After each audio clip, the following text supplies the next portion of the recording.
नमस्कार दोस्तों, आपका स्वागत है स्टोरी जंक्शन यूट्यूब चैनल पर। बहुत समय पहले की बात है। विजयगढ़ नामक एक विशाल राज्य पर राजा चंद्रसेन का शासन था। वह अत्यंत धनी, बलशाली और ऐश्वर्यशाली राजा था।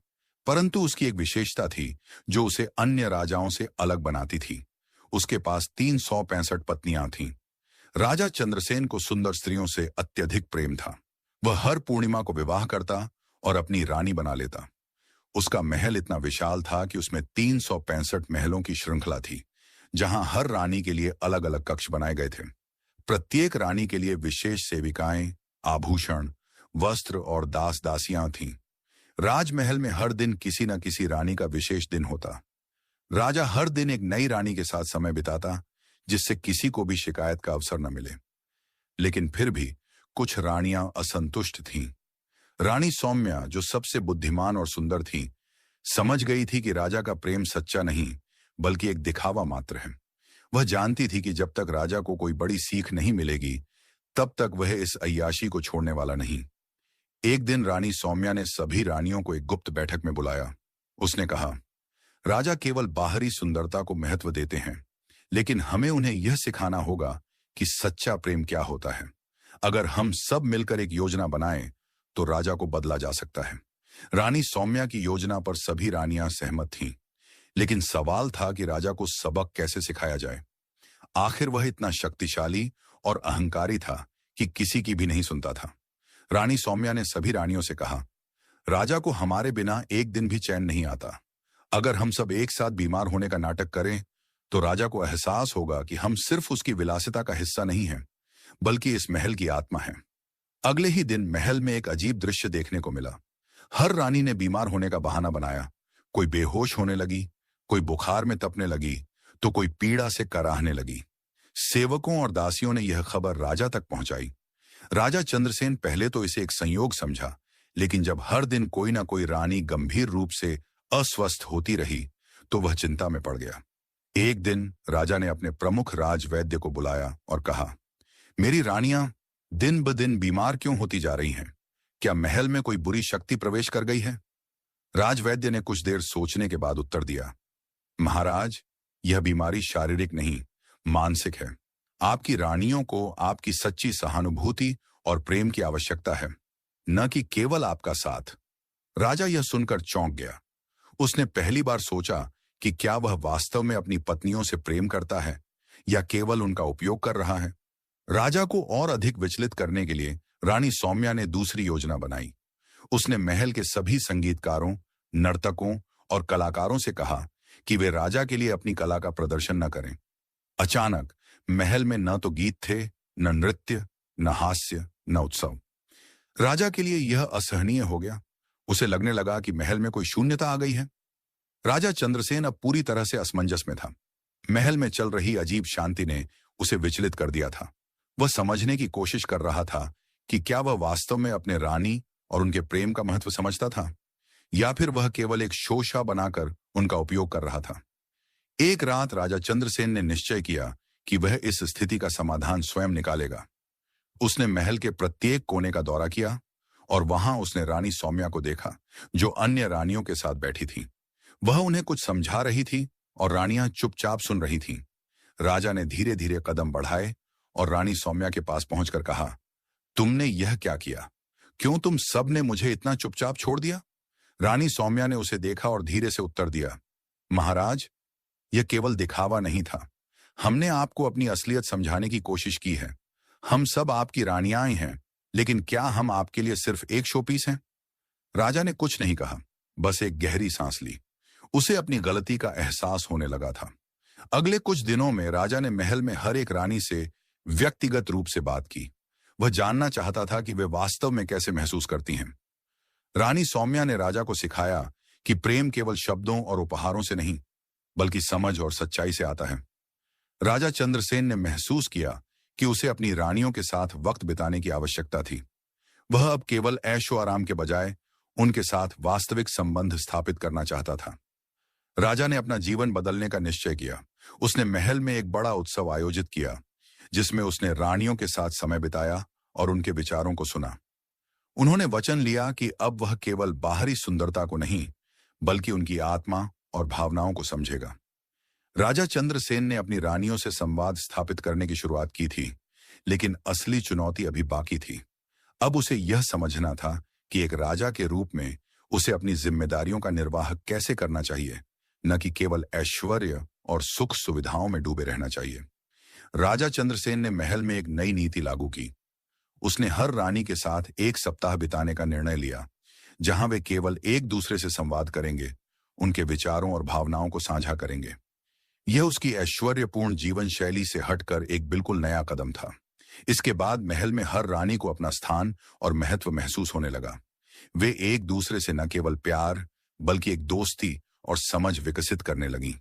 राजा चंद्रसेन ने यह महसूस किया कि यदि वह अपनी रानियों के साथ सचमुच जुड़ना चाहता है, तो उसे उनके भीतर की दुनिया को समझना होगा।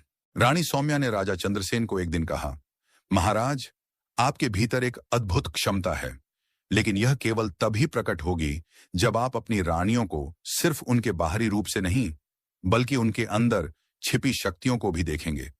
जब आप हमारी आत्मा को समझेंगे, तभी आप वास्तव में प्रेम और संबंधों का मूल्य समझ पाएंगे। राजा ने सौम्या की बातों को दिल से सुना। उसने तय किया कि वह सिर्फ एक शाही जीवन नहीं, बल्कि एक ऐसा जीवन जिएगा जो सचमुच अपने कर्तव्यों और संबंधों को प्राथमिकता दे। महल में अब बदलाव आने लगा था।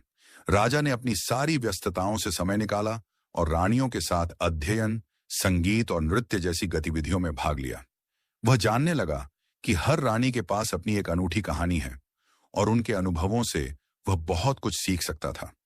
राजा चंद्रसेन के भीतर का अहंकार धीरे धीरे कम होने लगा और उसने अपना मनोबल और दायित्व समझना शुरू किया। वह अब केवल एक राजा नहीं था, बल्कि एक पति, मित्र और मार्गदर्शक भी बन चुका था। राजा और उसकी रानियों के बीच अब केवल प्रेम ही नहीं, बल्कि गहरी समझ भी विकसित हो चुकी थी।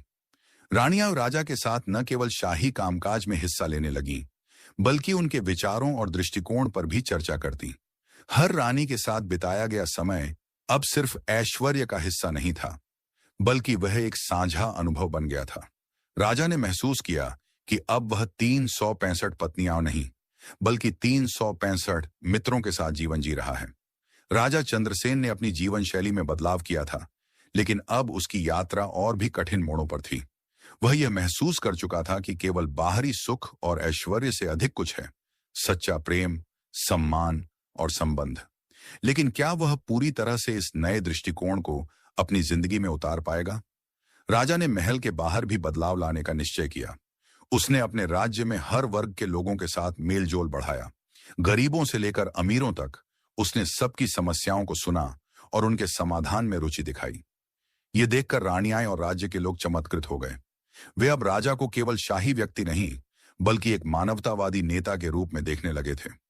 राजा ने महल में एक सामुदायिक कार्यक्रम की शुरुआत की, जिसमें रानियां और राज्य के लोग मिलकर एक साथ समय बिताते थे, गीत गाते, नृत्य करते और एक दूसरे की कहानियां सुनते। इस कार्यक्रम ने सभी को जोड़ दिया था और एक नई भावना का जन्म लिया था। रानी सौम्या, जो राजा की समझ में आने वाली सबसे पहली व्यक्ति थी, उसने उसे एक और महत्वपूर्ण शिक्षा दी। वह बोली, महाराज, अब समय आ गया है कि आप अपने राज्य के शासन को भी उसी सच्चाई और प्रेम से चलाएं, जैसे आपने अपनी रानियों के साथ किया। हमें अपनी शक्ति का उपयोग नहीं, बल्कि उसका सही दिशा में मार्गदर्शन करना चाहिए। राजा चंद्रसेन ने इस बात को गंभीरता से लिया और अब उसने केवल व्यक्तिगत जीवन में ही नहीं, बल्कि राज्य के प्रशासन में भी एक नैतिक दृष्टिकोण अपनाना शुरू किया। उसने अपने मंत्रिमंडल को भी सिखाया कि वे केवल शाही आदेश नहीं, बल्कि लोगों के भले के लिए काम करें। राजमहल में एक दिन सभी रानियां इकट्ठी हुईं और उन्होंने राजा से एक सामूहिक प्रश्न पूछा, महाराज, अब जबकि आपने सच्चे प्रेम और संबंधों की कीमत समझ ली है, क्या हम सभी को एक नई दिशा में एकजुट नहीं होना चाहिए? क्या हम अपनी शक्ति का उपयोग और भी सकारात्मक रूप में नहीं कर सकते? राजा चंद्रसेन ने मुस्कुराते हुए उत्तर दिया, हम सभी एक ही परिवार हैं। हम केवल एक दूसरे से प्रेम नहीं करते, बल्कि हमें एक दूसरे की मदद करने और हर किसी को अपना हिस्सा देने की जिम्मेदारी भी है। यही असली शक्ति है और यही मेरा नया लक्ष्य है। राजमहल में अब केवल ऐश्वर्य और प्रदर्शन का स्थान नहीं था, बल्कि यह एक ऐसी जगह बन गई थी जहां से ज्ञान और प्रेम की रचनाएं होती थीं। रानियां अब महल में केवल शाही जीवन नहीं जीती, बल्कि वे एकजुट होकर समाज में सकारात्मक बदलाव लाने के लिए काम करने लगी। राजा चंद्रसेन ने यह तय किया कि अब वह सिर्फ एक शाही गद्दी पर नहीं बैठेगा, बल्कि वह अपने राज्य को एक ऐसा स्थान बनाएगा जहां हर नागरिक की आवाज सुनी जाए और उनकी जरूरतों का ध्यान रखा जाए। राजा चंद्रसेन ने अपने जीवन को एक नए मोड़ पर लाकर न केवल महल बल्कि पूरे राज्य की दिशा बदल दी थी। उसकी सोच अब सिर्फ शक्ति और ऐश्वर्य तक सीमित नहीं थी। उसने समझ लिया था कि असली शाहीता केवल बाहरी प्रदर्शन से नहीं, बल्कि लोगों के दिलों में प्रेम और सम्मान उत्पन्न करने से आती है। राजा चंद्रसेन ने राज्य में कई सुधार किए। उसने कर प्रणाली को सरल किया, किसानों के लिए नई नीतियां बनाई और व्यापारियों के लिए विशेष योजनाएं बनाई ताकि वे स्वतंत्र रूप से व्यापार कर सकें। सभी को शिक्षा देने के लिए उसने विद्यालयों की स्थापना की और गरीबों के लिए चिकित्सा सुविधाएं बढ़ाईं। राजा ने अब अपने मंत्रियों से भी नहीं, बल्कि जनता से सीधे संवाद स्थापित किया। वह अपने दरबार के बाहर भी बैठता और लोगों से उनकी समस्याएं सुनता। इसने राज्य में एक नई जागरूकता का जन्म दिया। राजमहल में भी अब बदलाव आ गया था। रानियां केवल शाही परिधान में नहीं, बल्कि समाज के विकास में भी सक्रिय रूप से हिस्सा लेने लगी। रानी सौम्या ने एक महिला सशक्तिकरण कार्यक्रम की शुरुआत की, जिसमें सभी रानियां न केवल महिलाओं को उनके अधिकारों के प्रति जागरूक करती, बल्कि उन्हें आत्मनिर्भर बनाने के लिए विभिन्न योजनाएं भी चलाती। राजमहल में अब सामाजिक कार्यों के अलावा कला और साहित्य की भी बड़ी अहमियत थी। रानियां खुद को कला, संगीत और साहित्य में निपुण बना रही थीं, और राजा चंद्रसेन ने उनका हर कदम पर उत्साहवर्धन किया। एक दिन रानी सौम्या ने राजा चंद्रसेन से कहा, महाराज, हम सब ने जो बदलाव किया है वह केवल शुरुआत है। अब हमें यह सुनिश्चित करना है कि यह परिवर्तन न केवल महल तक सीमित रहे, बल्कि यह हमारे पूरे राज्य में फैले। राजा ने मुस्कुराते हुए उत्तर दिया, मैं जानता हूं सौम्या, अब हमें उन लोगों को भी मार्गदर्शन देना होगा जो बाहरी दुनिया में हैं और जिनके पास हमारे जैसे संसाधन नहीं हैं। हमें सच्चे राजधर्म का पालन करते हुए अपने राज्य को हर दृष्टि से समृद्ध और सक्षम बनाना होगा। राजा चंद्रसेन की सोच अब केवल राज्य तक सीमित नहीं थी, वह एक वैश्विक दृष्टिकोण रखने लगा था। उसने अपने राज्य के बाहर भी संबंध स्थापित किए और वहां के राजाओं से विचार विमर्श करके न केवल व्यापारिक समझौतों को मजबूत किया, बल्कि सांस्कृतिक आदान प्रदान भी बढ़ाया। राजमहल में अब और भी बड़े आयोजनों का आयोजन होता। राजा और रानियां मिलकर अपने राज्य की समृद्धि और विकास के लिए नए नए विचार और योजनाएं बनाते। राजा चंद्रसेन ने यह भी सुनिश्चित किया कि उसके राज्य में हर व्यक्ति को सम्मान और अधिकार मिले, चाहे वह राजा का मित्र हो या उसका सबसे छोटा सेवक। राजा चंद्रसेन और रानी सौम्या के नेतृत्व में राज्य में हुए सुधारों और बदलावों ने एक नई दिशा दी थी, लेकिन एक नया संकट भी उभरने लगा था। राज्य की समृद्धि और शांति के साथ साथ नए खतरे भी आ रहे थे। क्या राजा अपने राज्य को और रानियों के साथ इन चुनौतियों का सामना कर पाएगा? राज्य की बढ़ती समृद्धि और राजा चंद्रसेन की लोकप्रियता ने पड़ोसी राज्यों को चिंतित कर दिया था। वे नहीं चाहते थे कि विजयगढ़ के प्रभाव से उनकी शक्ति में कोई कमी आए। एक दिन राज्य के एक दूर दराज के राज्य से एक दूत आया और उसने राजा चंद्रसेन को एक कड़ी चुनौती दी। महाराज चंद्रसेन, आपने जिस तरह से अपने राज्य में विकास और समृद्धि की राह अपनाई है, वह हमें स्वीकार्य नहीं। हमें डर है कि आपकी शक्ति हमारे राज्य के लिए खतरे की घंटी बन सकती है। हम आपकी नीतियों का विरोध करते हैं। राजा चंद्रसेन को यह चुनौती गंभीरता से लेनी पड़ी। वह जानता था कि युद्ध केवल नुकसान का कारण बनेगा, लेकिन दूसरी ओर उसे यह भी समझना था कि अपनी रानियों और राज्य की सुरक्षा के लिए उसे सही निर्णय लेना होगा। राजा चंद्रसेन ने सभी रानियों और मंत्रियों को बुलाया। रानी सौम्या ने पहले राजा से कहा, महाराज, यह समय युद्ध का नहीं, बल्कि समझौते और सहमति का है। अगर हम अपनी शक्ति का सही उपयोग करें तो हमें युद्ध की आवश्यकता नहीं पड़ेगी। राजा चंद्रसेन ने गहरी सोच के बाद निर्णय लिया कि वह पड़ोसी राज्यों से शांति की कोशिश करेगा। उसने एक राजनयिक दल भेजा जिसमें रानी सौम्या, उसके सबसे विश्वसनीय मंत्रियों और कूटनीतिक विशेषज्ञों को शामिल किया। राजा चंद्रसेन का राजनयिक दल पड़ोसी राज्य के राजा से मुलाकात करने गया। रानी सौम्या ने राजा से कहा, हमारे राज्य में जो बदलाव हो रहे हैं वह केवल आंतरिक समृद्धि के लिए नहीं, बल्कि सभी के भले के लिए हैं। हमें एक दूसरे के साथ मिलकर इस दुनिया को एक बेहतर स्थान बनाना होगा, न कि युद्ध और अहंकार के कारण इसे नष्ट करना होगा। राजा चंद्रसेन के दल ने शांतिपूर्वक अपनी बात रखी और यह सिद्ध करने की कोशिश की कि विजयगढ़ का समृद्धि का मार्ग केवल सत्ता का नहीं, बल्कि न्याय और समानता का मार्ग है। सफलता मिली, लेकिन अभी भी कई समस्याएं सामने थीं। राजा चंद्रसेन को यह समझने में वक्त लगा कि शांति केवल युद्ध से बचने का तरीका नहीं है। उसे समाज में सामूहिक प्रयास, शिक्षा और आपसी सहयोग से ही वास्तविक शांति की नींव बनानी होगी। राजा ने अपनी रानियों और राज्य के लोगों को और अधिक सक्रिय रूप से जोड़ा। राज्य में युवा वर्ग को राजनीति, व्यापार और युद्ध के मामलों में भी प्रशिक्षित किया गया, ताकि वे भविष्य में खुद को संभाल सकें और राज्य की सुरक्षा सुनिश्चित कर सकें। राजा चंद्रसेन ने महल में एक नई अकादमी की शुरुआत की, जिसमें समाज के हर वर्ग को शामिल किया जाता था। वहां पर न केवल युद्ध की रणनीतियां, बल्कि शांति, सहयोग और सहनशीलता पर भी शिक्षा दी जाती थी। राजा चंद्रसेन और उसकी रानियां अब एक नए संघर्ष के सामने थे। राजा की शक्ति और उसके द्वारा किए गए सुधारों ने राज्य में एक नई उम्मीद और ऊर्जा का संचार किया था, लेकिन पड़ोसी राज्य की लगातार चुनौती और उनके अहंकार से स्थिति अब और भी जटिल हो गई थी। क्या राजा चंद्रसेन अपने निर्णयों और शांति प्रयासों को बनाए रखते हुए इस संकट से बाहर निकल पाएगा? राजा चंद्रसेन के राजनयिक दल की कोशिशों के बावजूद पड़ोसी राज्य के राजा ने युद्ध की धमकी दी। उसने कहा, अगर तुम हमारे आदेशों का पालन नहीं करोगे तो तुम्हें हमारे मुकाबले युद्ध के मैदान में उतरना होगा। हम अपनी शक्ति से किसी को भी चुनौती नहीं स्वीकारने देंगे। राजा चंद्रसेन अब इस चुनौती को लेकर बहुत चिंतित था। उसकी नजरें अपने राज्य के नागरिकों और रानियों पर थीं। उसने अपनी रानियों से विचार विमर्श किया और रानी सौम्या ने उसे एक महत्वपूर्ण सलाह दी। महाराज, हमें अपने साम्राज्य की रक्षा करने का अधिकार है, लेकिन इसका मतलब यह नहीं कि हमें अपनी आत्मा को खोकर युद्ध करना चाहिए। शांति की राह हमें अभी भी खोलनी चाहिए। हम अपनी ताकत को एक नई दिशा दे सकते हैं।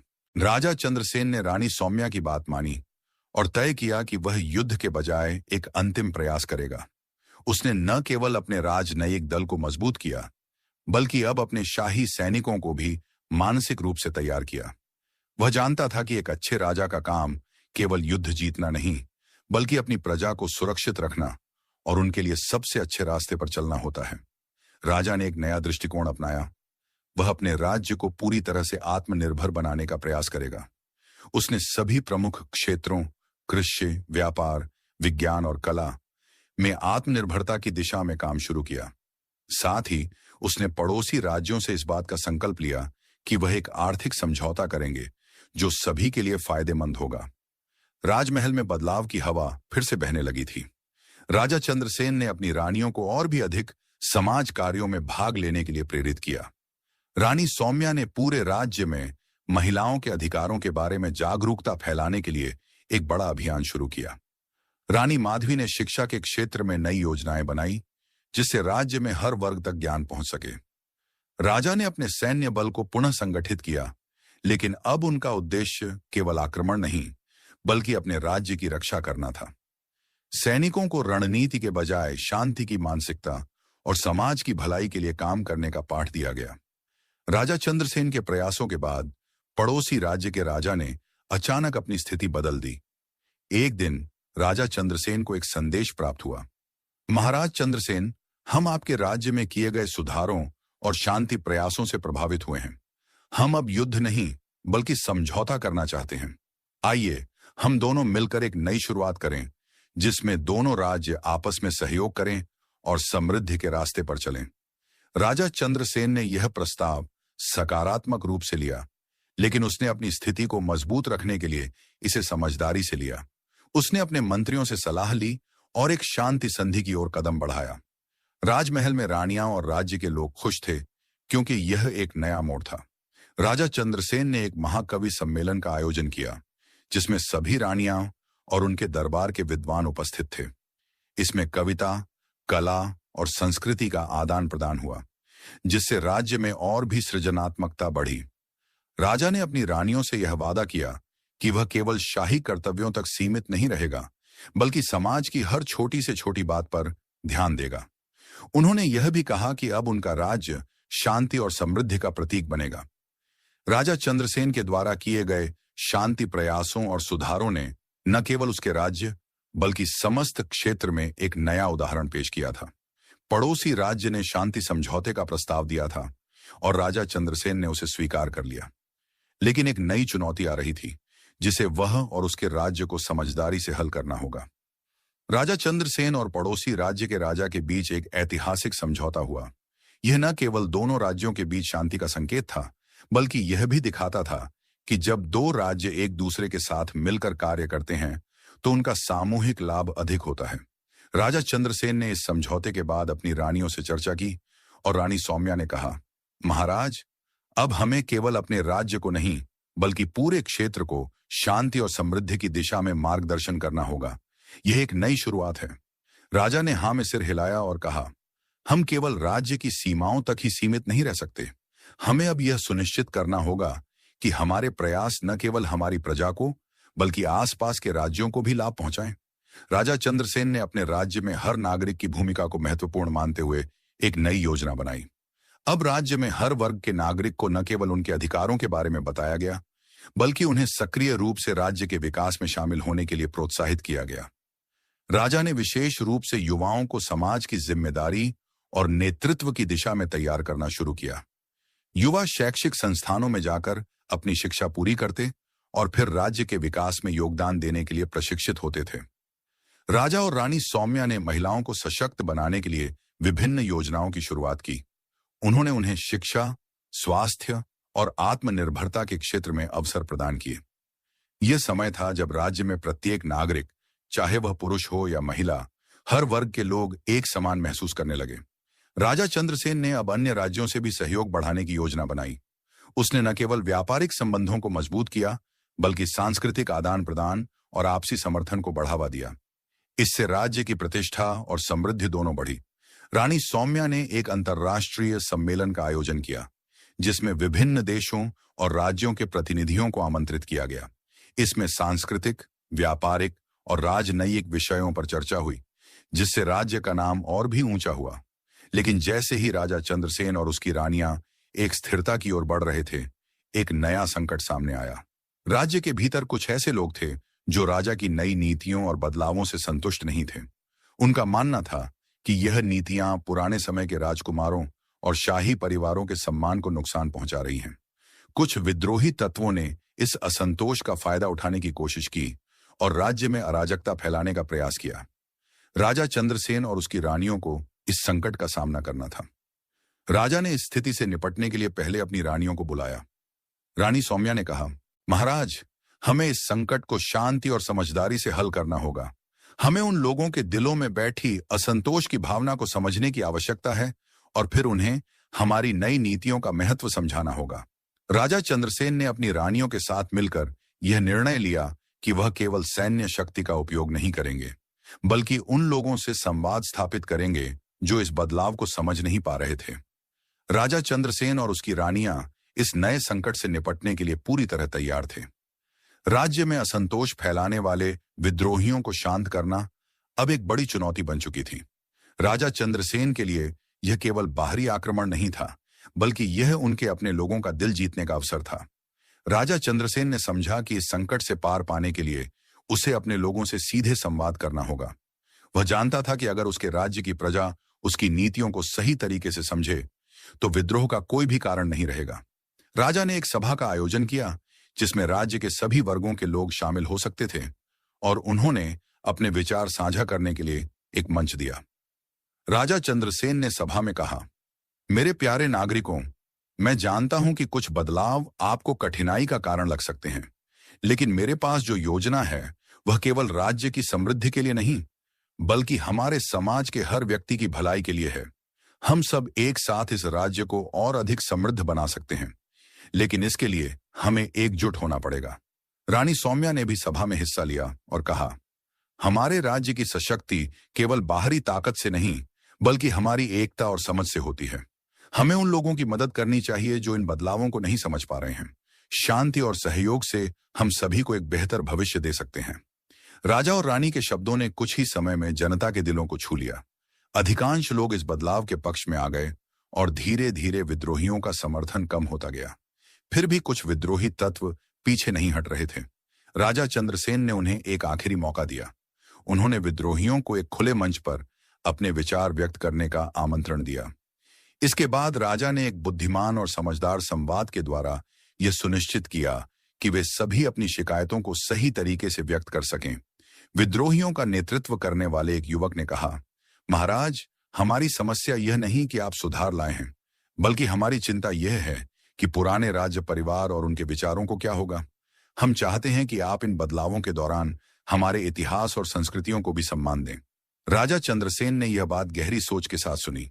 वह समझ गए कि विद्रोही केवल उनके द्वारा किए गए बदलावों से नहीं, बल्कि पुराने समय की परंपराओं से जुड़ी भावनाओं से भी प्रेरित थे। राजा ने इस पर जवाब दिया, आपकी चिंताएं सही हैं। हम सभी के इतिहास और परंपराओं का सम्मान करेंगे। बदलाव हमेशा जरूरी होता है, लेकिन हम अपने मूल्यों और संस्कृतियों से कभी नहीं हट सकते। हमें इन दोनों को संतुलित करना होगा। राजा चंद्रसेन ने अपने शासन में धीरे धीरे ऐसे सुधार किए जो पुराने समय की परंपराओं और नए बदलावों का संतुलन बनाए रखते थे। उसने अपने सभी मंत्रियों और रानियों के साथ मिलकर एक नया रोड मैप तैयार किया, जिसमें राज्य के पारंपरिक पहलुओं को भी सम्मानित किया गया और साथ ही साथ राज्य को आधुनिक दृष्टिकोण से भी आगे बढ़ाया गया।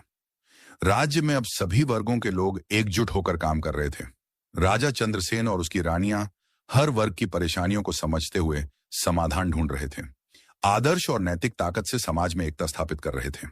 राज्य में अब कोई बड़ा विरोध नहीं था और लोग समझ गए थे कि समृद्धि और शांति का रास्ता सिर्फ बाहरी ताकतों से नहीं, बल्कि उनके अपने प्रयासों से ही आता है। राजा चंद्रसेन ने राज्य में एक नई योजना बनाई, जिसमें सभी नागरिकों को एक ही मंच पर काम करने का अवसर दिया गया। रानी सौम्या ने महिला सशक्तिकरण को और आगे बढ़ाया। रानी माधवी ने शिक्षा के क्षेत्र में सुधार की दिशा में काम किया और अन्य रानियां राज्य के सभी पहलुओं में सक्रिय रूप से योगदान देने लगीं। राज्य में अब कोई भूखा नहीं था, कोई भी अज्ञानी नहीं था और हर व्यक्ति अपने कर्तव्यों और अधिकारों को समझते हुए राज्य के विकास में भागीदार बन चुका था। राजा चंद्रसेन के साम्राज्य में अब शांति, समृद्धि और एकता का नया युग आ चुका था। रानी सौम्या और उसकी अन्य पत्नियों के साथ मिलकर उसने राज्य की प्रजा को एक नई दिशा दी थी। न केवल राज्य के लोग, बल्कि पड़ोसी राज्यों ने भी राजा चंद्रसेन के नेतृत्व की सराहना करना शुरू कर दिया था। राजा चंद्रसेन और उसकी रानियों ने राज्य के प्रत्येक पहलू में सुधार किया। कृषि, व्यापार, शिक्षा और सामाजिक संरचनाओं में सुधार किए गए। उन्होंने यह सुनिश्चित किया कि राज्य में हर व्यक्ति को समान अवसर मिले।